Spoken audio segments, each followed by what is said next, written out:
चिमुकलं जग सीझन 2 भाग 9। त्या दिवशी मग सगळ्यांनी मिळून छान मजा केली, गप्पा मारल्या। गिरीशने शार्वीला सत्यजित काकांची बाग दाखवली। इथल्या 2 नारळाच्या झाडावर आपण कसे झोके लावणार आहोत, आनंदीला इथे कसा छज्जा पाहिजे हे सगळं सांगितलं। शार्वीला पण खूप मजा येत होती। उद्या सत्यनारायणाची पूजा असल्यामुळे सगळेजण त्याच तयारीला लागले। नूतन गुरुजींना विचारून ठेवलंय, शिरीष आणि आनंदीची पूजा सत्यजित गेल्यामुळे तशीच राहिली होती, ती सुद्धा यांच्याबरोबरच करून घेऊ। उद्या हे चौघेही पूजेला बसतील। प्रसादाचं तू कसं काय मॅनेज करशील, विश्वराजाने विचारलं। बाबा, मी सकाळी करून ठेवेन ना, आनंदी म्हणाली। पूजेची लगबग सुरू झाली। दुसऱ्या दिवशी आनंदीने शार्वीला स्वतःच्या रूममध्ये बोलवलं, छानपैकी चापून चोपून। गिरीशने तिच्यासाठी घेतलेली साडी नेसवून दिली। शार्वीने छान दागिने घातले, गजरे घातले आणि ती तयार झाली। आनंदी पण मग तयारीला लागली। शार्वी, अगदी गोड दिसतेस, गिरी तुला मस्त कॉम्प्लिमेंट देईल बघ, आनंदी म्हणाली। काही नाही वहिनी, अजून उठायचे आहेत साहेब, यांचं बरं असतं ना, कधीही उठा आणि कधी झोपा, विचारणारं कुणी नसतं यांना, शार्वी जरा रागातच म्हणाली। नाही शार्वी, आपल्याकडे असं अजिबात नाही। एव्हाना उठला असेल तो, आणि उठला नसेल तर आई किंवा बाबा नक्कीच त्याला उठवायला येणार। आपल्याकडे सगळं शिस्तीचं असतं, यांच्यासाठी आणि आपल्यासाठी असे काही वेगवेगळे रूल नाहीत आपल्याकडे, आनंदी म्हणाली। शार्वी मग हसली। मी पाहून येते तुम्ही म्हणताय ते खरं आहे की नाही ते, पण वहिनी, अजून जर गिरी झोपला असेल तर मग तुम्ही बेठरलात, मग तुम्हाला मला चॉकलेट द्यावे लागेल हा, ती असं म्हणताच आनंदीला हसू आलं। मुळीच नाही, चॉकलेट तर मी हरणार नाहीच, पण जर तो उठून तयारीला गेला असेल तर तुला मात्र मला आईस्क्रीम द्यावा लागेल, तेही कप अँड कोन मध्ये, लागली पैज, आनंदी असं म्हणताच दोघींनी एकमेकींशी हात मिळवला। आलेच मी पाहून, असं म्हणून शार्वी निघून गेली आणि आनंदी तिच्या तयारीला लागली। शार्वी त्यांच्या बेडरूम मध्ये गेली आणि पाहते तर काय, खरंच आश्चर्य झालं होतं, गिरीश उठून बाथरूम मध्ये गेला होता।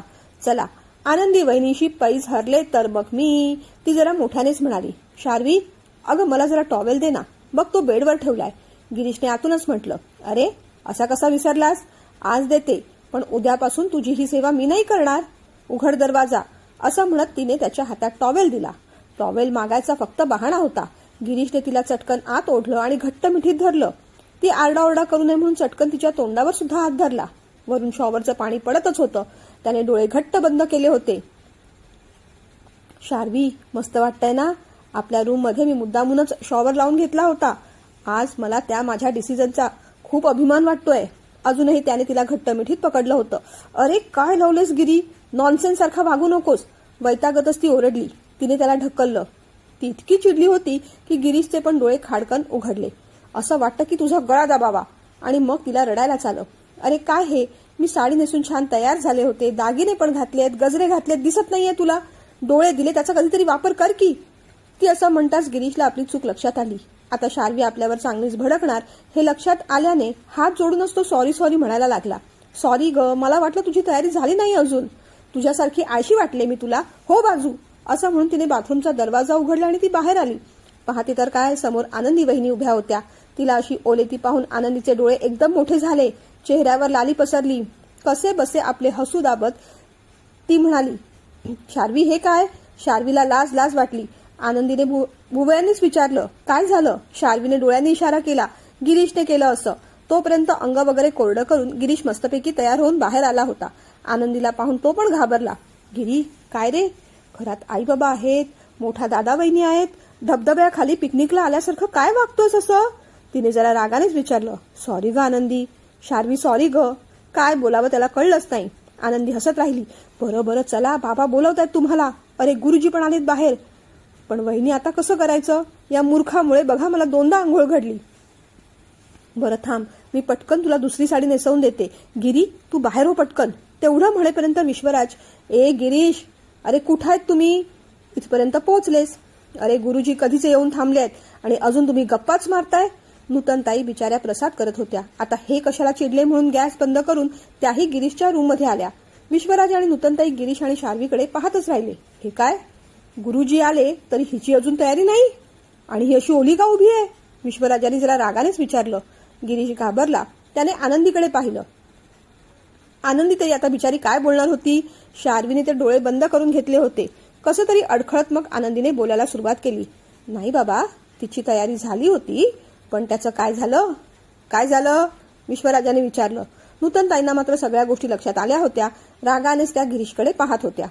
बाबा त्याचं असं झालं की शार्वीची सगळी तयारी झाली होती खरं. बघायला गेलं तर सगळी तयारी झालीये तिची. आनंदी वेळ काढत म्हणाली, अगं तेच तेच काय सांगत बसलीस? तयारी झाली तर मग ही ओली कशी? आता ही अशीच पूजेला बसणार आहे का? विश्वराजाने रागानेच विचारलं. नाही बाबा, तिची तयारी झाली होती, पण त्यांच्याकडे तयारी झाल्यानंतर पूर्ण तयारी करून पुन्हा एकदा डोक्यावरून आंघोळ करायची अशी पद्धत आहे, म्हणून ती आंघोळीला गेली होती. काय वाटेल ती थाप आनंदीने ठोकून दिली. ही असली कसली पद्धत? आपल्या कोकणात अशी काही पद्धत नाही. मी तरी या पद्धतीबद्दल कधीच ऐकलेलं नाही आणि पाहिलं देखील नाही. विश्वराज म्हणाले, नाही आहे बाबा, आपल्यापेक्षा तिचं गाव थोडं पुढे आहे ना, त्यांच्या गावात अशी पद्धत असते. आनंदी कॉन्फिडेंटली खोटं बोलली. असं? पण ही चुकीची पद्धत नाही का? तयारी करून असं वेड्यासारखं कोणी पुन्हा आंघोळ करतं का? बिचारी थंडीने किती कुडकुडतीये ती. तिच्या मामांना याबद्दल विचारायलाच हवं.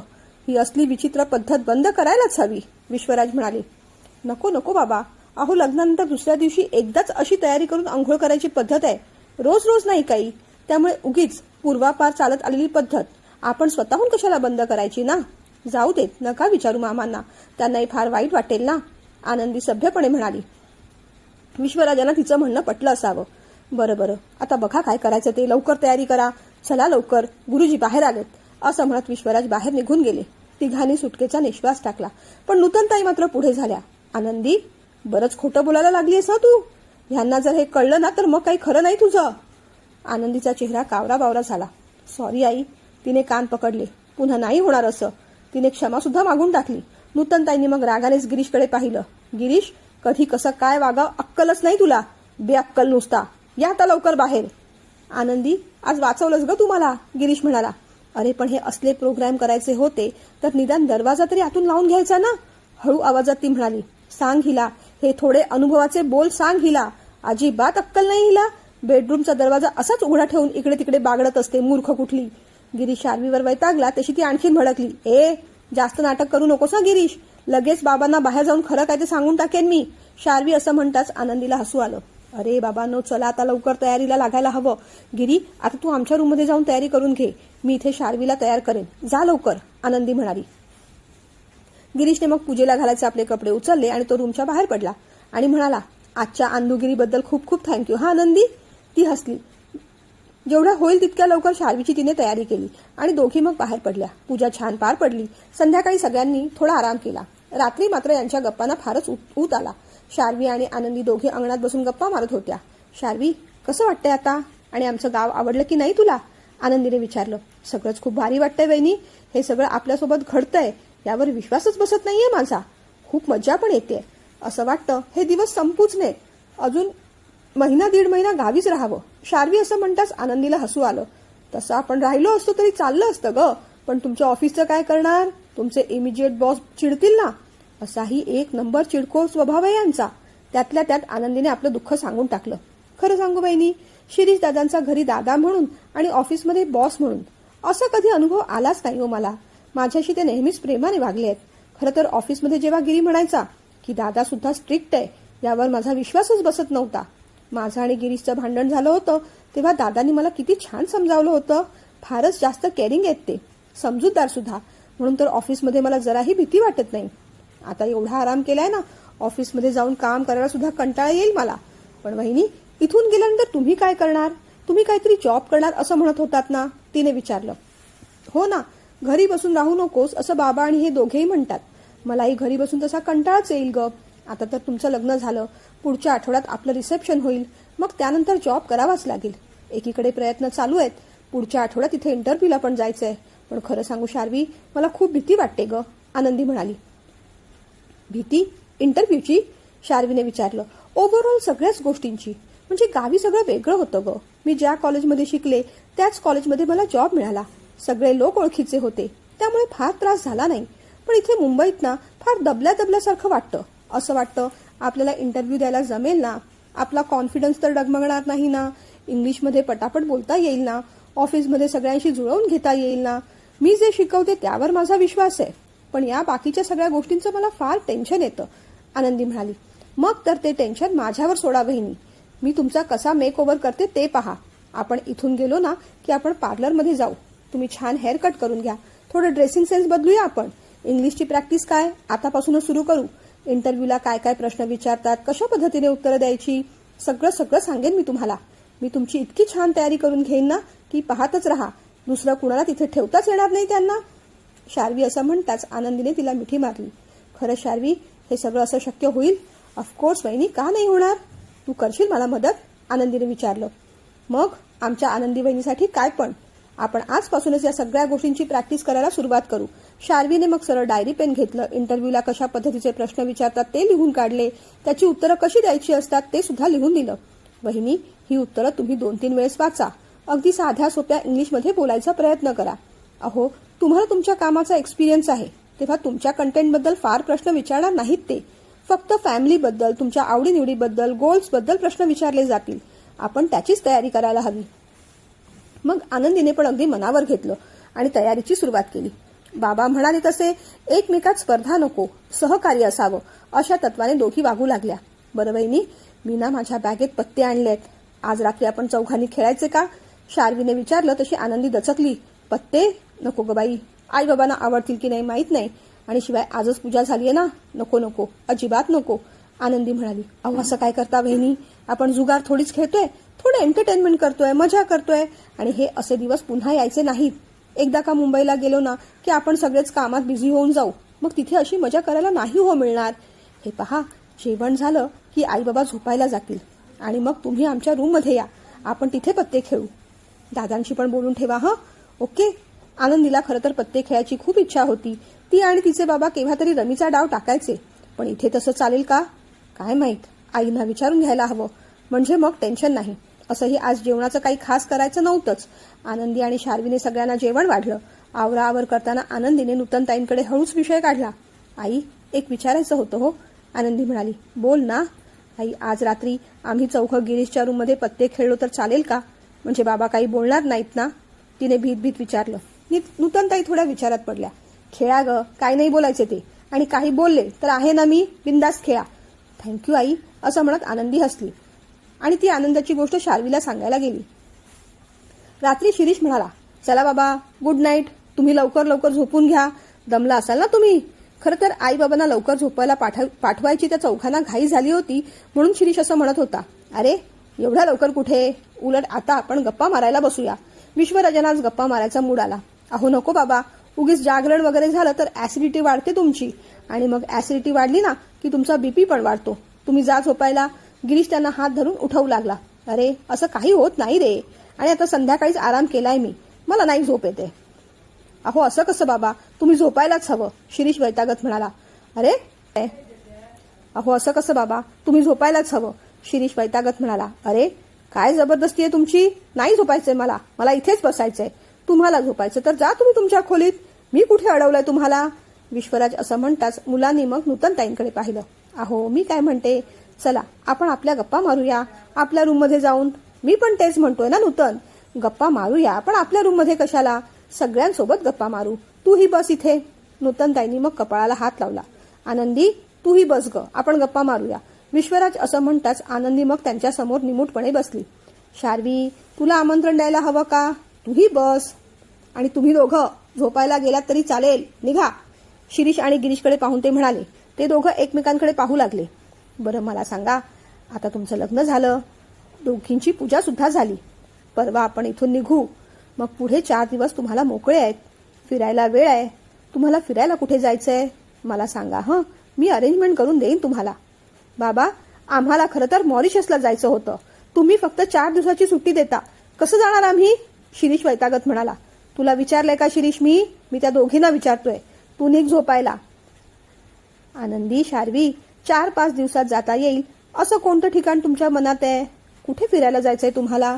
विश्वराजांनी प्रेमानेच विचारलं. बाबा, मला केरळ पाहायचं होतं. शार्वी म्हणाली. छान छान. आणि आनंदी, तुला ग? मला हिमाचल प्रदेश. तेही छान. मग ट्रॅव्हल्समधून तुमचं पॅकेज मी बुक करून देतो हां, छानपैकी फिरून या. बरं बाबा, आता तेही बोलणं झालं तुमचं, जा झोपायला आता तुम्ही. गिरीश म्हणाला. नाहीतर काय, या सगळ्या गोष्टी तुम्ही उद्या सुद्धा बोलू शकता ना. नूतनताई पण रागाने म्हणाल्या. अरे, तुमचा काय प्रॉब्लेम आहे मला कळतच नाही. गिरीश, तुला झोप आली असेल तर जा ना तू, तुला अडवलेलं नाही मी. आणि तुला अंगाई गीत गायला तुझ्या आईला पण घेऊन जा, नाहीतरी इथे बसून भुणभुणच करत असते माझ्या मागे. नूतनताई आणि गिरीशचा चेहरा कडवट झाला. बरं मी काय म्हणते शिरीष, तू तुझ्या रूममध्ये जा, गिरीश तू तुझ्या रूममध्ये जा, मी पण चालले झोपायला. त्यांना मारू देत गप्पा त्यांच्या सुनांबरोबर. आणि तुम्ही दोघी सुद्धा, तुम्हाला गप्पा मारायची फार हौस आहे ना, खुशाल मारत बसा गप्पा, रात्रभर मारत बसा. दिवसभर काम करून तुम्हाला दमायला झालं नसेलच. खोट्या रागाने नूतनताई म्हणाल्या, दमायला कशाला होईल, संध्याकाळी आराम केला होता त्यांनी, सगळ्यांनीच केला. आणि माझ्याशी गप्पा मारून लगेच दमायला होईल त्यांना? उगीच सारखं तेच तेच बोलून तूच दमवतेस त्यांना. विश्वराज म्हणाले तसं नूतनताई निघून गेल्या. शिरीष आणि गिरीश पण वैतागत त्यांच्या त्यांच्या रूममध्ये निघून गेले. मग विश्वराजांनी शार्वीला विचारलं, शार्वी अगदी खरं सांग हा, आता तुमचा काय प्लॅन होता ग? मी झोपायला जावं यामागे या सगळ्यांचा काय उद्देश होता? विश्वराजांनी विचारलं. शार्वी बिचारी काही बोलली नाही. आईस्क्रीम प्रकरणावरून आपण मोठ्या सरांशी खोटं बोलायचं नाही असं तिने तेव्हाच ठरवून टाकलं, पण खरं सांगायची हिंमत सुद्धा होत नव्हती. मग विश्वराजाने आनंदीला विचारलं, आनंदी तू तरी सांगशील? बाबा तुम्ही ओरडणार नाहीत ना? आनंदीने आधीच शरणागती पत्करली. ओरडण्यासारखं काही आहे का? विश्वराजाने विचारलं. तेच माहित नाही ना बाबा, ती म्हणाली. तसे विश्वराज जोरात हसले. बरं नाही ओरडणार, सांग पाहू. बाबा आज रात्री आम्हाला पत्ते खेळायचे होते. आपल्या घरी चालतात की नाही माहीत नव्हतं. आईंची परवानगी घेतली, पण तुम्हाला विचारायची भीती वाटली. आनंदीने सगळं खरं सांगून टाकलं. मग शार्वी पण हिंमत करून बोलली, बाबा तिथे गेल्यानंतर सगळं कसं बिझी होऊन जाणार. आता थोडा वेळ आहे म्हणून म्हटलं घरातल्या घरात थोडी मजा करावी. चालेल ना? हो ग चालेल, त्यात एवढं घाबरण्यासारखं काय आहे? बिंदास्त खेळा. मी तर म्हणतो मी आणि नूतन सुद्धा येतो. तुला माहितीये का नंदी, मी आणि सत्यजित कितीतरी वेळा रमीचे डाव टाकायचो. खूप मजा यायची ग, पण आता ते दिवस गेले, फक्त आठवणी राहिल्या. विश्वराजांचा आवाज गदगद झाला. आनंदी त्यांच्या जवळ आली, म्हणाली, मग बाबा त्या आठवणींना उजाळा देऊया पुन्हा. मी आईला बोलवते, बाकी सगळ्यांना बोलवते, आपण खरंच खेळूया ना? विश्वराजांना हात धरून तिने उठवलं. सगळेजण बाहेर आले. बाबा इतक्या सहजासहजी तयार झाले पाहून सगळ्यांनाच आश्चर्य वाटलं.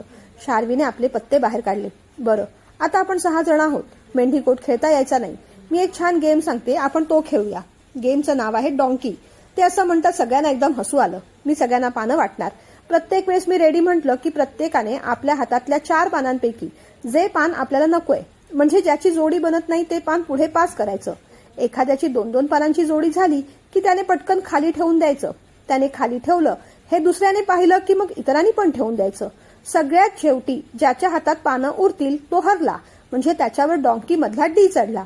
समजा पुन्हा तोच हरला तर ओ चढला, मग एन, असं करत करत डॉंकी असं चढत जाणार.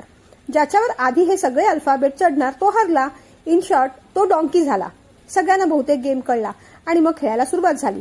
आनंदीच्या जोड्या झाल्या. तिने पटकन खाली ठेवलं. तिचं पाहून शिरीषने, मग नूतनताईंनी, सगळ्यांनीच पत्ते खाली ठेवले. बाबांवर मात्र डी चढला. सगळ्यांना फार हसायला आलं. अहो तुम्ही माझ्याकडे काय पाहत बसता? लोकांच्या हाताकडे पाहायचं असतं. त्यांनी पानं खाली ठेवली तर लगेच ठेवून द्यायची. अगं पण नूतन तुम्हाला मदत करायला हवी होतीस ना, कर्माची मदत. तुमच्या हातातली पानं तुम्हालाच खाली ठेवायची आहेत ना. लक्ष ठेवा जरा सगळ्यांकडे. दुसऱ्या गेममध्ये गिरीशच्या जोड्या लागल्या. सगळ्यांनी पटापट त्यांचे पत्ते खाली ठेवून दिले. पुन्हा बाबांवरच ओ चढला. तिसऱ्यांदाही तसंच झालं. आता DON एवढी 3 अक्षरं त्यांच्यावर चढली. नूतनताईंनी त्यांना आधीच वॉर्निंग दिली, हे बघा आता असेच हरत राहिलात तर मुलं तुम्हाला डॉंकी केल्याशिवाय राहणार नाहीत हा. विश्वराजांना जरा टेन्शनच आलं. तेवढ्यात आनंदीने पत्ते सरकवले आणि म्हणाली, नको नको, हा गेम बास झाला. का ग आनंदी, तुला आवडला नाही हा गेम? विश्वराजाने विचारलं. आनंदी विश्वराजांच्या उजव्या बाजूला, शार्वी डाव्या बाजूला बसल्या होत्या. बाबा खेळात सुद्धा तुम्ही हरलेलं आणि असं डॉंकी झालेलं पाहणार नाही मला. शार्वी सुद्धा पटकन तेच म्हणाली. हो बाबा, तुमच्यावर DON चढलाय ना, मग तुम्ही डॉन आहात. डॉनच राहा, पुढे आणखीन काही नको. खरंच हा खेळ थांबूया इथे. डॉनच राहा, पुढे आणखीन काही नको. खरंच हा खेळ थांबूया इथे. आपण दुसरं काहीतरी खेळू. विश्वराजांनी दोघींच्या डोक्यावर हात ठेवला. पाहिलंस ना नूतन, म्हणून म्हणतो मी, घरात लेकी हव्या, नाहीतर हे 2 गधडे मला गाढ बनवण्यासाठी तयारच होते. आपल्या कुटुंबाबद्दल त्यांना अभिमान वाटला. आणखीन थोडे पत्त्यांचे डाव टाकत गप्पा मारत मग सगळेजण रात्री झोपून गेले. सकाळी नाश्ता वगैरे आटपून आनंदी तिच्या घरी गेली. खरं तर कुठेतरी बाहेर फिरून येऊया असं गिरीशच्या मनात होतं. त्याने शार्वीला विचारलं देखील. तिलाही प्लॅन आवडला. अरे पण दादा आणि वहिनी कुठे आहेत? तिने विचारलं. दादा बाहेर राऊंड मारायला गेलाय. आनंदी तिच्या घरी असेल. थांब, मी तिला बोलवून आणतो, मग आपण काहीतरी मस्त प्लॅन ठरवूया, असं म्हणत गिरीश तिच्या घरी गेला. त्याने फाटक उघडलं. आनंदी पायरीवर बसून काहीतरी लिहित होती. त्याला आश्चर्यच वाटलं. ही कविता वगैरे करते की काय, असंच त्याला वाटलं. तो गुपचूप तिच्या मागे गेला आणि चोरून पाहिलं आणि जोरात ओरडलाच, आनंदी, हे काय लिहितेस तू? ती बिचारी घाबरली. तिच्या चेहऱ्यावरचा रंग उडाला. गिरी, तू कधी आलास? तिने विचारलं. तू हे सगळं लिहित होतीस ना तेव्हाच. तू चोरून पाहिलंस गिरी? तिने विचारलं. हो, तू नाही का चोरून माझा व्हिडिओ कॉल पाहिला होतास तेव्हा? आता फिट्टमफाट झाली. गिरी म्हणाला. खरंच पाहिलंस तू? तिने पुन्हा एकदा विचारलं. हो हो पाहिलं, पण असं 108 वेळा लिहून काय होणार आहे? लिहून वगैरे काही होत नसतं आनंदी, त्यासाठी बोलावं लागतं अगं. तो म्हणाला. अरे त्याचीच प्रॅक्टिस करते ना गिरी, बोलायलाच तर जमत नाही. अगं पण लिहून हाताला प्रॅक्टिस होईल, तोंडाला कशी होईल? आता तोंडाने बोलायचं म्हटल्यावर डायरीत लिहून काय उपयोग आहे? तो म्हणाला. मग मी काय करू गिरी? तिने विचारलं. जे तू लिहितेस ना ते बोलायची प्रॅक्टिस कर. तू मठ्ठ आहेस का रे गिरी? बोलता येत नाही म्हणूनच तर लिहून लिहून प्रॅक्टिस करते ना मी, वैतागत ती म्हणाली. बरं बरं, तुझा प्रॉब्लेम कळला मला. आनंदी, तू काय कर, तू बोलायचीच प्रॅक्टिस कर. हे बघ, असं समज हे झाड म्हणजे दादा आहे. तो तुला म्हणतोय आय लव्ह यू आनंदी, आणि मग हसून तूही त्याला म्हणतेस आय लव्ह यू शिरीष. अशी प्रॅक्टिस कर. डायरीमध्ये 108 वेळा आय लव्ह यू शिरीष म्हणून काहीही होणार नाही. बरं, मी तुला हे विचारायला आलो होतो की आपण फिरायला जायचं का? चालेल, जाऊया थोड्या वेळाने, पण थोडा वेळ मी प्रॅक्टिस करते हा. आणि हे कुठे आहेत? तो गेला राऊंड मारायला, येईलच इतक्यात, मी त्याला पाठवतो. तोपर्यंत तू या झाडासमोर उभी राहून प्रॅक्टिस करत राहा. गिरीश म्हणाला. बरं, पण त्यांना लगेच पाठवू नकोस हा गिरी, जरा रंगीत तालीम चांगली झाली पाहिजे ना. बरं बरं, पण जे काय करायचं ते लवकर करा, आपल्याला फिरायला पण जायचंय. मी पाहतो दादा आलाय का, तोपर्यंत तू तुझी प्रॅक्टिस करून घे. असं म्हणत गिरीश निघून गेला. ती बिचारी त्या झाडाकडे वळली, एक एक शब्द उच्चारू लागली. I love you too. त्याचं नाव तिला घेवतच नव्हतं. शेवटी कशी बशी तिने प्रॅक्टिस केली. थोडं तरी जमलं आता. इतक्यात हे येतील, एकदा डोळे बंद करून प्रॅक्टिस करूया, असं म्हणून ती तिची प्रॅक्टिस करू लागली. शिरीष घरात येताच विश्वराजाने विचारलं. तुला हार आणायला पाठवलं होतं ना, आणलेस का रे हार? हो बाबा. मग त्यातले 4 हार देवाला घाल आणि एक मला दे. सत्यजितच्या फोटोला पण घालून येतो मी. शिरीषने मग तसंच केलं. देवाला हार घातले, उरलेला एक हार बाबांना देऊन टाकला. विश्वराज आनंदीच्या घरी निघाले. हा देव्हाऱ्यात हार घालतोय पाहून गिरीशने त्याला पकडलं. अरे दादा, इथे काय करतोयस? गिरी, हार घालतोय देवाला, दिसत नाही का तुला? शिरीषने विचारलं. हे गुलाबाचं फूल घे आणि तू तिथे आनंदीच्या घरी जा. ती बिचारी तिथे आय लव्ह यू शिरीष असं म्हणायची प्रॅक्टिस करत बसली आहे. जा लवकर. काय? अरे पण तिथे बाबा गेलेत. गिरीशने मग डोक्यावर हात मारला. आता तू पण जा लवकर, नाहीतर काहीतरी अनर्थ होऊन जाईल. अरे जा. शिरीषने मग पटकन गुलाबाचं फूल घेतलं आणि धावत धावत तो आनंदीच्या घरी निघाला. फाटक उघडून विश्वर आले. आनंदी झाडाशी बोलतेय? विश्वराजांना जरा आश्चर्यच वाटलं. ते पुढे आले. आनंदीची प्रॅक्टिस चालूच होती. I love you.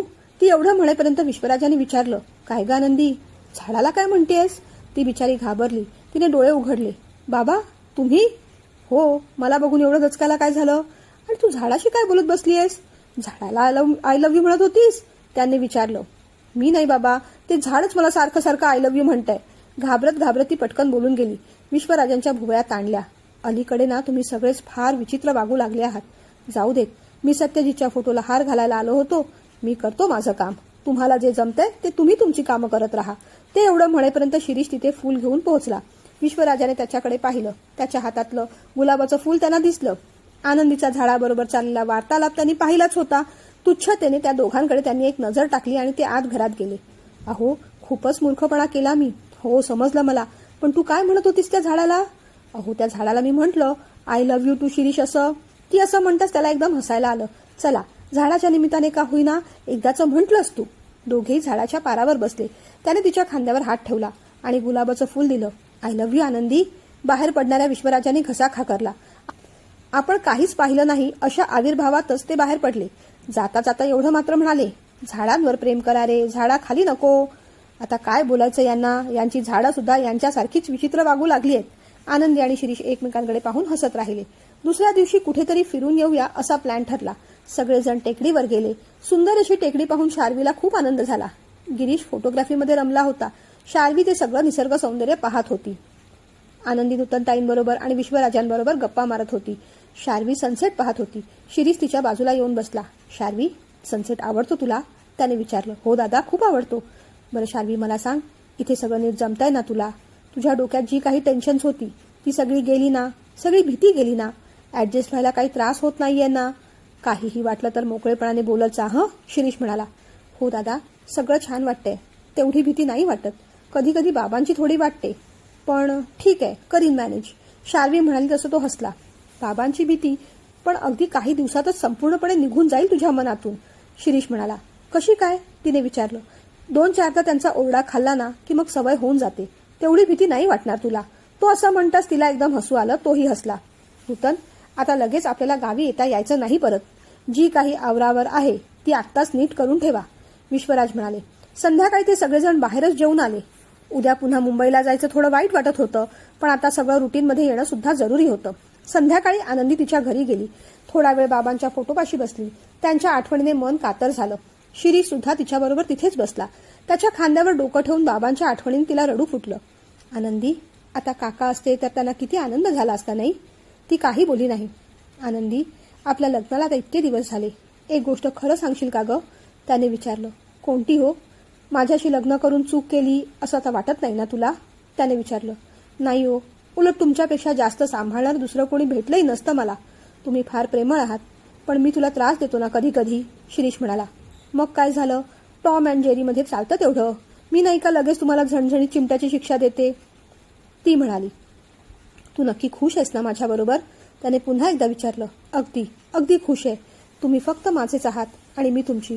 I love you Shirish, ती पटकन बोलून गेली. यावेळेस अगदी कॉन्फिडंटली. गावाहून निघताना सगळ्यांना जरा वाईट वाटत होतं, पण तिथे सुद्धा आता काही कमी मजा नव्हती.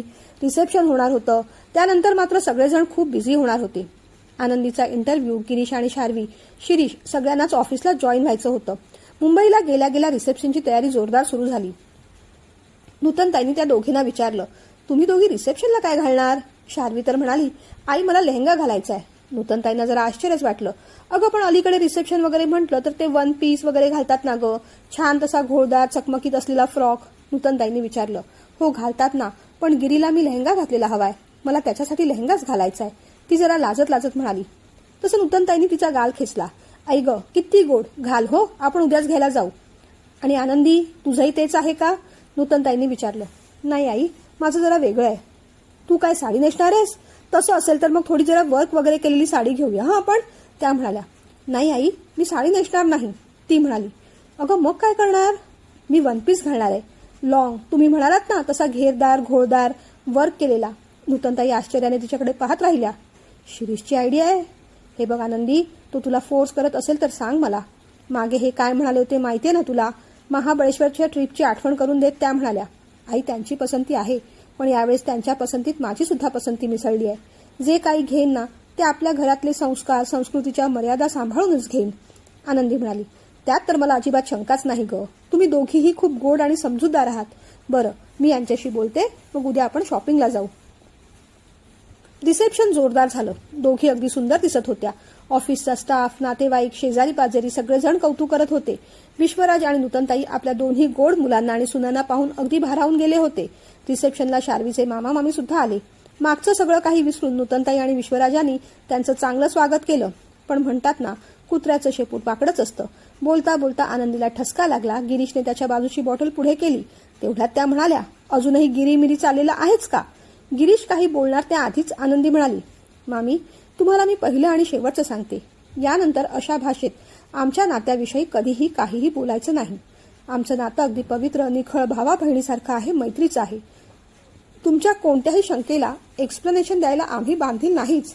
आमचं नातं काय आहे ते आम्हाला आमच्या घरच्यांना चांगलंच ठाऊक आहे. पुन्हा त्यावर जर अशा प्रकारचं भाष्य केलं तर त्याचे परिणाम फार वाईट होतील. तुमच्या वयाचा आणि नात्याचा विचार करूनच जे काही बोलायचे ते बोला यापुढे. मामी मग तिथून उठून गेल्या. आनंदीने मग शार्वीकडे पाहिलं. शार्वी, सॉरी, हे मला बोलायचं नव्हतं, पण या असल्या गोष्टींमुळे पुन्हा आपल्या नात्यात, घरात वाद नकोत ग. नाही वहिनी, अगदी बरोबर बोलात तुम्ही. आपल्यासाठी आपण स्टँड घेतलाच पाहिजे. मला सुद्धा मामींचं बोलणं आवडलं नाही. शार्वीने सपोर्ट दिल्यामुळे मग पुढे गोष्टी कठीण झाल्या नाहीत. शिरीष मात्र तिच्याकडे आश्चर्याने पाहत राहिला. आपली ही रडूबाई एकदम झाशीची राणी कशी झाली याचं त्याला आश्चर्य वाटत राहिलं. देशपांडे विश्वराजांना म्हणाले, सर, खरंच दोन्ही जोड्या अगदी सुंदर दिसत आहेत. मोठ्या जबाबदारीतून तुम्ही मोकळे झालात. होय देशपांडे, खरोखरच माझी दोन्ही मुलं आणि सुना अगदी गुणी आहेत. शार्वी आणि गिरीश लगेच ऑफिस जॉईन करतील. मोठ्या सुनेला सुद्धा नोकरी करायची आहे. ती प्रोफेसर आहे. 1-2 ठिकाणी बोललोय तिच्यासाठी. 2 दिवसात तिच्या एकीकडे इंटरव्ह्यू सुद्धा आहे. मग सगळेजण आपापल्या आयुष्यात सेट होऊन जातील. हसत हसत विश्वराज म्हणाले. पार्टीला जैन सरांबरोबर खुशी आणि श्याम सुद्धा आले होते. शिरीषने त्या दोघांचं छान स्वागत केलं. आनंदी मात्र अडखळत होती. ती मागे मागे उभी होती. शिरीष तिच्याकडे गेला. आनंदी, श्याम आलाय. त्या दिवशी तो आला होता तेव्हा कदाचित माझ्याबद्दल फार काही चांगलं सांगण्यासारखं नसेल तुझ्याकडे, पण आज मात्र मी खात्रीने सांगू शकतो, तुझ्या मित्राबरोबर तू सुखात असलेल्या चांगल्या आठवणी तू नक्की शेअर करू शकतेस. हो ना? जा, त्याच्याशी बोलून घे. जे काही शेअर करायचं राहिलंय त्या दिवशी करता आलं नाही ते सगळं बोलून घे. तो वाट पाहतोय तुझी. जा आनंदी, घाबरू नकोस. अगदी मनापासून सांगतोय मी. प्लीज जा. तितक्यात श्याम पुढे आला. आनंदी, कशी आहेस? खूप आनंदात आहे श्याम मी. तू कसा आहेस? मी पण छान आहे. खुशी आणि मी नुकतेच कॅलिफोर्नियावरून परत आलो. सगळं छान चाललंय. तेवढ्यात खुशी पुढे झाली. खुशी आणि शिरीषची नजरानजर झाली. बोलूया आपण सुद्धा? तिने विचारलं. ये ना, बस. ते दोघे खुर्चीवर जाऊन बसले. कसा आहे शिरीष? तिने विचारलं. अगदी मजेत. आयुष्यात पुढे गेलोय मी, तो म्हणाला. मी सुद्धा खूप आनंदात आहे, ती म्हणाली. खुशी, आपण म्हणतो ना, कधी कधी काही गोष्टी चांगल्यासाठी होत असतात, पण प्रत्येक वेळेस तसं असतंच असं नाही ग. अगदी तेच बरोबर आहे असंही नाही, पण ज्या गोष्टी घडतात त्या तशाच घडायच्या असतात म्हणून त्या घडतात. त्या चांगल्या असो किंवा वाईट, पण त्या सगळ्यातच आपलं हित मात्र दडलेलं असतं एवढं नक्की. आपली जबाबदारी काय असते माहितीये तेव्हा? जे आपल्या वाट्याला आलंय ते श्रेयस्कर समजायचं आणि त्याला प्रेयस्कर बनवायचं. आनंदी खूप चांगली आहे माझी. माझी प्रत्येक इमोशन समजून घेते ती. खूप खूप आनंदी आहे मी तिच्याबरोबर. छान वाटलं ऐकून शिरीष. श्याम सुद्धा खूप केअरिंग आहे. आम्ही खूप एन्जॉय करतो, ती म्हणाली. आनंदीने सुद्धा श्याम बरोबर खूप छान आठवणी शेअर केल्या. श्यामने सुद्धा त्याच्या आठवणी सांगितल्या. मैत्री, प्रेम या पलीकडे एक नातं असतं एकमेकांना समजण्याचं. बहुतेक सगळेच जण आज तेच नातं अनुभवत होते. श्यामला पाहून विश्वराज सुद्धा पुढे झाले. त्याच्या खांद्यावर हात टाकत म्हणाले, बेटा, त्या दिवशी तू घरी आलास, पण आमची भेट झाली नाही. तुझ्या मैत्रिणीने तुला चहा पाणी सुद्धा विचारलं नसेल, पण आता मात्र तुम्ही दोघांनी आमच्या घरी जेवायला यायचंय. खूप गप्पा करू आपण तेव्हा. नक्की सर, नक्की येऊ. तुम्ही सुद्धा सगळे आमच्या घरी जरूर या. श्याम आणि खुशीने पण इन्व्हिटेशन दिलं. जैन सर अगदी आनंदात होते. सगळ्यांचं जेवण वगैरे झालं आणि मग घरातली मंडळी जेवायला बसली. दोन्ही कपल्सने एकमेकांना घास भरवला. फोटो क्लिक झाले आणि आयुष्यभराची आठवण कॅमेऱ्यात बंद झाली. आपल्या दोन्ही सुनांकडे पाहत नूतनताई म्हणाल्या, दोघी इतक्या गोड दिसतायत ना की गेल्यावर तुमची नजरच काढून टाकायला हवी. होय शार्वी, खरंच छान दिसतेस. अगदी सिनेमातल्या नूतन सारखी. विश्वराज असं म्हणतात सगळ्यांना खूप हसायला आलं. आणि आनंदी, तूही गोड दिसतेस हो. सिंड्रेला सारखी. नव्हे, पाकोळी सारखीच. छान अशा आनंदी राहा, कायम हसत राहा, विश्वराज म्हणाले. सगळी मौज मजा संपली. रुटीन सुरू झालं. आनंदीचा इंटरव्ह्यू मस्त झाला. शार्वीने सांगितल्याप्रमाणे प्रश्न विचारले गेले. तयारी पक्की होती म्हणून रिजेक्शनचा प्रश्नच आला नाही. तिने शार्वीला खूप वेळा थँक्यू म्हटलं. त्या दिवशी सगळ्यांनी मिळून कप अँड कोनमध्ये जाऊन आईस्क्रीम पार्टी पण केली. कप अँड कोनचं ते छानसं बिल हातात आलं तेव्हा विश्वराजांना काहीतरी आठवलं. हे असंच बिल ऑफिसच्या फाईलमध्ये पाहिलं होतं मी. शार्वीकडे पाहून ते म्हणाले. तशी शार्वी लाजली. सगळ्यांचं रुटीन सुरू झालं होतं. आनंदीने कॉलेज जॉईन केलं. तिच्यात एक वेगळाच आत्मविश्वास आला. कॉलेजमधल्या पेपर प्रेझेंटेशनच्या वेळेस तिने सादर केलेल्या पेपरला पहिलं बक्षीस मिळालं. विश्वराजांना, नूतनताईंना, अगदी सगळ्यांनाच खूप आनंद झाला. आनंदी बेटा, अशीच प्रगती करत राहा, नूतनताई म्हणाल्या. आई, एक गोष्ट बोलायची होती. या मंगळवारी कॉलेजमधून 4 दिवसांसाठी फील्ड ट्रिपला जायचंय आम्हाला. कंपल्सरीच आहे. जाऊ ना मी? अगं जा ना, उलट चांगलीच गोष्ट आहे. इथली कसलीही काळजी करू नकोस. बिंदास जा, नूतनताई म्हणाल्या. आणि कंपल्सरी नसलं तरी अशा गोष्टींना आवर्जून जावं. तुमच्या कामाचा, ड्युटीचा एक भागच असतो तो. तेव्हा आपल्या घरच्या जबाबदाऱ्यांबरोबर त्या गोष्टी सुद्धा बॅलन्स करायलाच हव्यात, विश्वराज म्हणाले. गिरीश आणि शार्वी ऑफिसला जॉईन झाले. कामाचं खूप प्रेशर होतं. आधीच सुट्टीमुळे एवढी कामं पेंडिंग राहिली होती. त्यात शार्वीला मारियाचा फोन आला. तिने वाढदिवसाची पार्टी ठेवली होती. त्या पार्टीला ती बोलवत होती. तिने गिरीशला सांगितलं, अगं पण कधी आहे पार्टी? संध्याकाळी असेल तरच जा, मी आणायला येईन तुला, गिरीश म्हणाला. अरे पार्टी संध्याकाळीच आहे, पण आम्ही दुपारी भेटणार होतो. थोडं फिरणार, एन्जॉय करणार आणि मग संध्याकाळी पार्टी अटेंड करून मी घरी येणार, ती म्हणाली. अगं पण शार्वी, आता हाफ डे मिळणार नाही तुला. एवढं काम पडलंय. मला नाही वाटत दादा तुझं हाफ डे सँक्शन करेल. आणि मुळात एवढी कामं पडली असताना तू विचारायला जाणंच बरोबर नाही. उद्याच्या उद्या युनिव्हर्सल अकॅडमीची फाईल पूर्ण करून द्यायची आहे ना. आणि एकाचं काम नाही ते, गिरीशने समजावलं. डोंट वरी गिरी, तुला होईल तेवढं कर तू.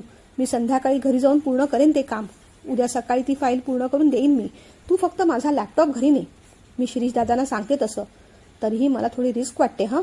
म्हणजे आपण आत्ताच सुट्टीवरून आलोय ना म्हणून. गिरीश म्हणाला. अरे पण आता मारिया पण इथून शिफ्ट होणार आहे ना, मग पुन्हा आम्हाला भेटायला मिळणार नाही रे. मी बघते ना काय करायचं ते, डोंट वरी. ती असं म्हणताच गिरीश पण मग पुढे काही बोलला नाही. मी I come in sir, Sharvi म्हणाली. हां शार्वी, ये बस. काम खूप असेल ना, पण काही झालं तरी उद्या युनिव्हर्सल अकॅडमीची ती फाईल पूर्ण करून द्यायलाच हवी. सगळी मजा आता बाहेर निघते आपली, तो म्हणाला. पण सर मला हाफ डे हवा होता. मारियाबरोबर तिच्या पार्टीसाठी जायचंय, प्लीज, ती म्हणाली. काय वेळ लागलाय शार्वी, आता पुढचा 1 महिना हाफ डे सुट्टी काहीही बोलायचं नाही, नाहीतर बाबा आपल्या सगळ्यांनाच ऑफिसमधून बाहेर काढून टाकतील, तो जरा रागानेच म्हणाला. सर प्लीज, आजचा दिवस, पुढे नाही घेणार मी. आता मारिया पण शिफ्ट होणार आहे, मग आम्हाला नंतर भेटता येणार नाही, ती म्हणाली. इम्पॉसिबल आहे, इम्पॉसिबल. ती फाईल पूर्ण झाली आहे का तुझी, त्याने विचारलं. नाही, पण मी देईन ना संध्याकाळी करून. मी घरी घेऊन जाणार आहे, लॅपटॉप पण घेऊन जाणार आहे. प्लीज दादा, यानंतर सुट्टी नाही घेणार मी, प्रॉमिस. पण आधी मला बाबांशीच बोलावं लागेल. आता मी रिस्क नाही, पण शार्वी मला आधी बाबांशी बोलावं लागेल. आता मी एवढी मोठी रिस्क नाही घेऊ शकत, तो म्हणाला.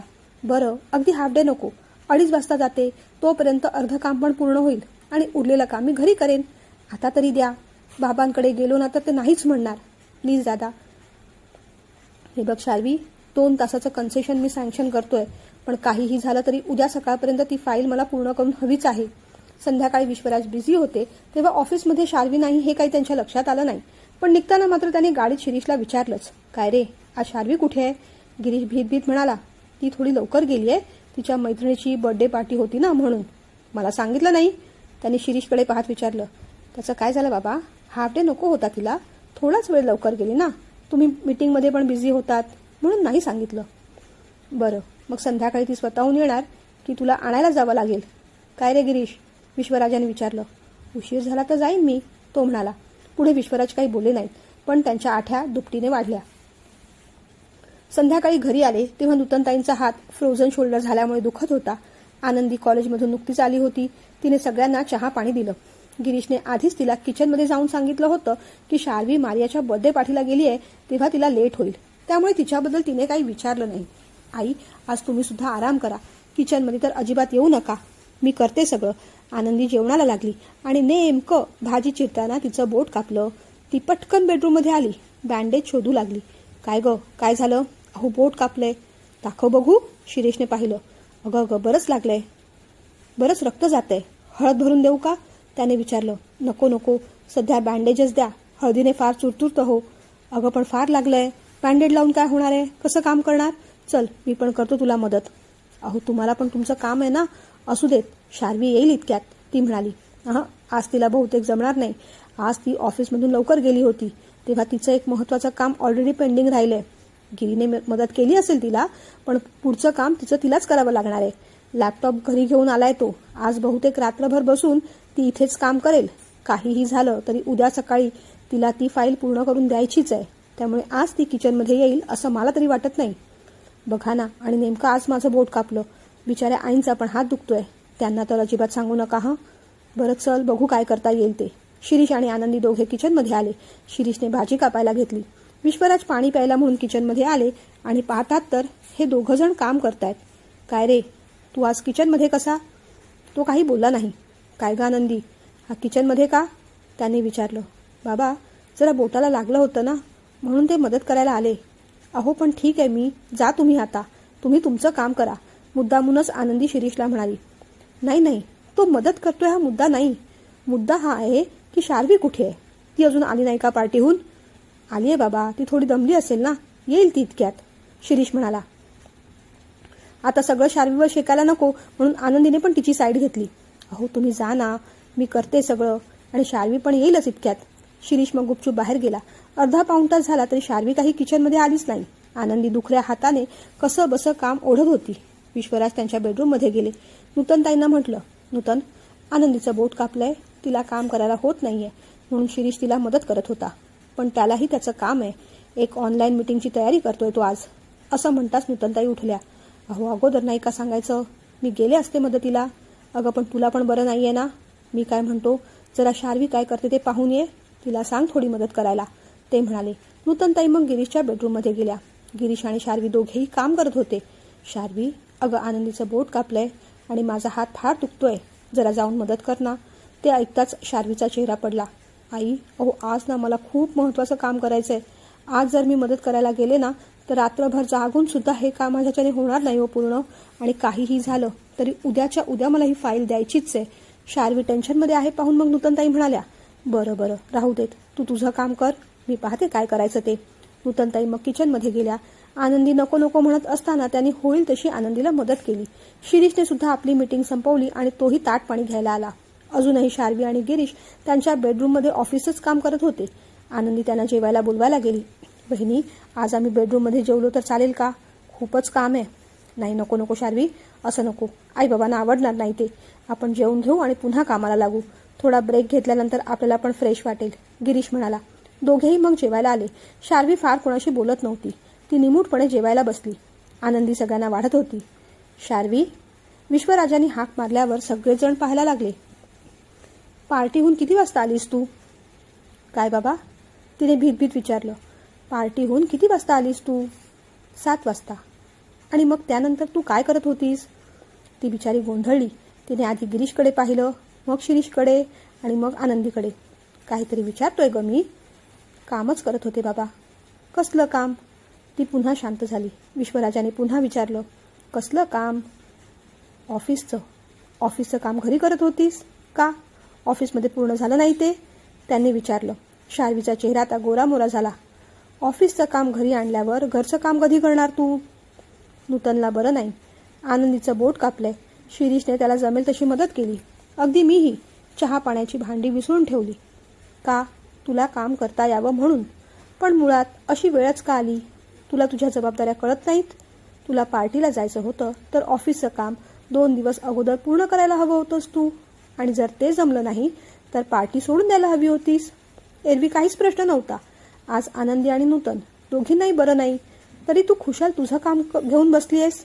काय म्हणायचं याला? विश्वराजांनी सहजपणे विचारलं. बाबा तसं नाही. गिरीश काही मध्ये बोलणार तेवढ्यात विश्वराजांनी त्याला हातानेच गप्प राहा असं सांगितलं. मग पुढे काही बोलायची त्याची तरी हिंमत झाली नाही. शार्वीने कसे बसे आपले अश्रू रोखले होते. अहो आता जाऊ दे ना, झालं ना काम पूर्ण. आणि रोज असं नाही होत तिच्याकडून. आज फक्त घडलं. सोडून द्या ना विषय, नूतनताई म्हणाल्या. विषय कामाचा नाही नूतन, त्यांच्यावर असलेल्या जबाबदारीचा आहे. आपली जबाबदारी न घेतल्यामुळे त्याचा इतरांना त्रास होतो हे जर त्यांना कळत नसेल तर ते कुणीतरी सांगायला नको का?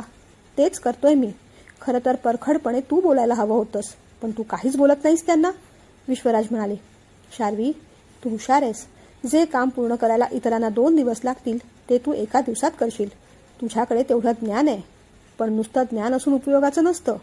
ज्ञानाबरोबर भान सुद्धा हवं. आपण काय करू शकतो याचं भान म्हणजे ज्ञान, आणि आपण काय करू नये याचं ज्ञान म्हणजे भान. आपण काय केलं पाहिजे हे समजतंय तुला, पण आपण काय करू नये हेच तुला नेमकं कळत नाहीये, विश्वराज म्हणाले. तसं नाहीये बाबा, फक्त आज तरी झालंच ना. आनंदीचं बोट कापलंय तुला माहीत होतं.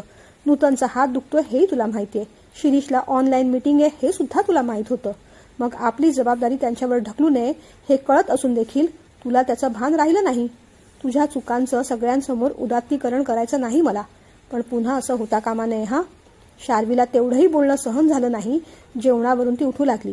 असं कुणी जेवणावरून उठलेलं विश्वराजांना आवडणार नव्हतं. त्यांनी तेवढ्याच चढ्या आवाजात म्हटलं, खाली बस, जेवून घे. जेवणावर राग काढायचा नाही, आवडत नाही मला ते. तुझं जे काही काम असेल ते रात्री जागून कर. शिरीष, तू तिला थोडी मदत कर. सगळेजण मग निमूटपणे जेवले. जेवणानंतरची आवरावर मात्र शार्वीनेच केली. मुख्य म्हणजे बाबांनी सुद्धा तिला मदत केली. असू दे बाबा, करते मी, रडत रडत ती म्हणाली. शार्वी, रडतेस का तू? रडण्यासारखं एवढं काही बोललोय का मी? त्यांनी असं विचारताच मग तिने गुपचूपपणे डोळे पुसले आणि आपलं काम पूर्ण केलं. तिला खूपच वाईट वाटत होतं. आनंदी आणि शिरीषला सुद्धा वाईट वाटलं. झोपायच्या आधी आनंदी आणि शिरीष गिरीश शार्वीच्या बेडरूममध्ये गेले. शार्वी, रडू नकोस ना. आज नेमकं माझंही बोट कापलं. पण खरंच सांगते हं, मी बाबांना स्वतःहून काहीच नाही बोलले. हे मदतीला आले तेव्हा बाबांनी विचारलं. तू रागावलीस का माझ्यावर शार्वी? आनंदीने विचारलं. शार्वी पटकन उठली आणि आनंदीला मिठी मारून रडू लागली. सॉरी वहिनी, माझं चुकलं. काम पूर्ण करून मी पार्टीला जायला हवं होतं. सॉरी शिरीष दादा, सॉरी. जाऊ देत आता, रडू नकोस. उरलेलं काम दे माझ्याकडे, मी करतो पूर्ण. शिरीषने मग त्यांना मदत केली. रात्री नूतनताई विश्वराजांना म्हणाल्या, रात्री नूतनताई विश्वराजांना म्हणाल्या, अहो आज पहिल्यांदाच शार्वीला दरडावलं तुम्ही, तिला वाईट वाटलं असेल. मग काय करू नूतन, जे काम तू करायला हवं होतंस ते मला करावं लागतंय. सुनांची अशा प्रकारे बोलणं आवडत नाही मला. पण काय करायचं, तू काहीच बोलत नाहीस. मग घरात बॅलन्स कसा होणार. आणि हा बॅलन्स मला ऑफिसमध्ये सुद्धा साधायचा असतो. मी तिला काही वाईट वाटावं म्हणून बोललेलो नाही, तिला तिच्या जबाबदाऱ्यांची जाणीव व्हावी म्हणून बोललोय. आज बोललो नसतो तर पुन्हा पुन्हा त्याच चुका घडल्या असत्या. हे बघ, या घरात सगळ्यांनाच माया मिळेल, प्रेम मिळेल, लाडही होतील, पण उगीच कुणाचाही इगो मात्र फुकटचा पोचला जाणार नाही. सगळ्यांना ही गोष्ट वेळच्या वेळ समजायला हवी. त्यावर नूतनताई थोड्या हसल्या. पण तरीही एक गोष्ट मला जाणवली. शार्वीशी बोलताना तुमचा स्वर बऱ्यापैकी शांत होता. आनंदीला रागवताना जसं वरच्या पट्टीत लागतो तसा लागला नाही तो. आनंदीशी बोलताना कधी कधी फार कठोरपणे बोलता तुम्ही. मग हा भेदभाव का. आणि कधी आनंदीला तो जाणवला तर. भीत भीत नूतनताईंनी त्यांच्या मनातली शंका विचारली. एवढे प्रयत्न करून सुद्धा शेवटी तुझ्या लक्षात आलंच तर, असं म्हणत विश्वराज सुद्धा शांत हसले. खरं सांगू नूतन, शार्वी आणि आनंदी दोघी माझ्या सुना आहेत. माझ्या मुलीच ऐकत्या. त्यांच्यावर मी जेवढं प्रेम करतो तेवढंच त्यांचं काही चुकलं तर त्याची जाणीव सुद्धा करून देणं माझी जबाबदारी आहे. पण आनंदी सून व्हायच्या आधी तिचे आणि माझे ऋणानुबंध जुळले होते. खोटं सांगणार नाही, अगदी शिरीष आणि गिरीशपेक्षा सुद्धा काकणभर का होईना तिची काळजी मला जास्तच वाटते. तिच्याशी बोलताना बुद्धीपेक्षा मनाचाच वापर जास्त होतो माझ्याकडून, तेही माझ्या न कळत. कितीही स्थिर राहायचा प्रयत्न केला तरी तिच्या काळजीपोटी, प्रेमापोटी, मायेपोटी भावना आणि शब्द जरा जास्तीचेच बाहेर पडतात. कधी कधी कठोर होऊन बाहेर पडतात. तिच्यावर प्रेम करणं असो, तिची काळजी घेणं असो किंवा तिच्यावर रागावणं. तिच्यावर जितक्या आर्ततेने माया करतो तितक्याच कठोरपणे रागावणं होतं कधी कधी माझ्याकडून. पण माझं प्रेम आणि राग दोन्ही तिलाही कळत असणार, खात्री वाटते मला. पण मी हे मुद्दामून नाही करत. तसा दोघींमध्ये भेदभाव करायचा नाही मला. पण आनंदीच्या बाबतीत मनातून भावना येतात माझ्या. शेवटी मी सुद्धा माणूस आहे. कळत नकळत माझ्याकडून सुद्धा बोलण्या वागण्यातून भेदभाव होतच असणार. माणूस म्हटलं की अशा गोष्टी होतात. पण आनंदीच्या बाबतीत मनातून भावना येतात माझ्या. मी सुद्धा माणूसच आहे. कळत नकळत माझ्याकडून सुद्धा बोलण्यातून वागण्यातून भेदभाव होतच असणार. माणूस म्हटलं की अशा गोष्टी होतात. घरातल्या घरात सुद्धा डावा उजवा असा प्रकार होत असतो. मुद्दामून मी करायला जात नाही, पण मीही अपवाद नाही. माझा प्रयत्न मात्र हाच असतो की निदान माझ्या कृतीतून तरी तसं कधी दिसायला नको. विश्वराजांच्या त्या स्थितप्रज्ञतेची नूतनताईंना भारी कमाल वाटली. आपल्या भावनांशी पूर्ण प्रामाणिक असलेल्या माणसाकडूनच अशा समतोल कृती घडत असतात याची नूतनताईंना पुन्हा एकदा प्रचिती आली.